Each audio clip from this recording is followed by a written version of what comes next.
संतों की वाणी कि सठ सुध रही सतसंगत पाई।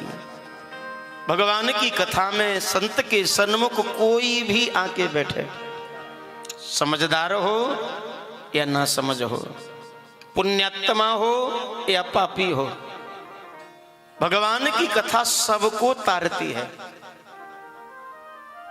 भगवान की कथा बनी ही तारने के लिए है कि राम कथा सुंदर कर तारी।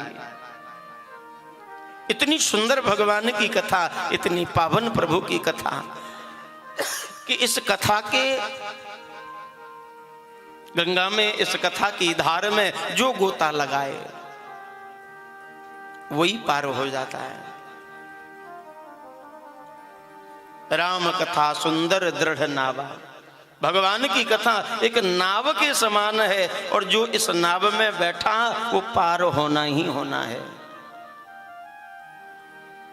कोई भी हो, कैसा भी हो। सठ सुधरहि सतसंगत पाई। व्यक्ति कैसे सुधर जाता है सत्संग से? बोले जैसे पारस अंग परसने से लोहा कंचन बन जाता है, ऐसे ही अच्छी संगत पाकर नीच ऊंच पद पाता है। एक मणि होती है, मणि का स्वाभाविक गुण होता है कि मणि के स्पर्श में यदि लोहा आएगा तो वो सोना बनेगा।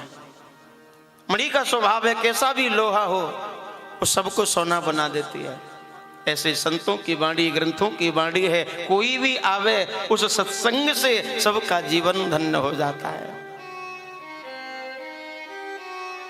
कि जैसे एक गंदा नाला गंगा में गिर जाता है और गंगा में गिर करके नाला गंगा जल बन जाता है।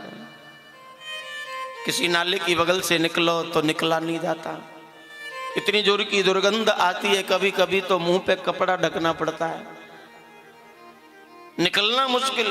पर यदि वही नाले का पानी गंगा जी में मिल जाए तो फिर उसी पानी से हम हर हर गंगे, हर हर गंगे कह के नहाते हैं, आचमन लेते हैं। क्योंकि गंगा में मिलने के बाद वो पानी नाले का नहीं रहा, वो स्वयं भी गंगा बन जाता है। उसी प्रकार सत्संग में बैठने के बाद, भगवत भजन करने के बाद कोई पापी नहीं रहता। भगवान का नाम जिसने ले लिया फिर वो पापी कैसे रह सकता है? क्योंकि भगवान का नाम ही पापहारी, प्रभाव ही भगवान के नाम का ऐसा है। तो इसलिए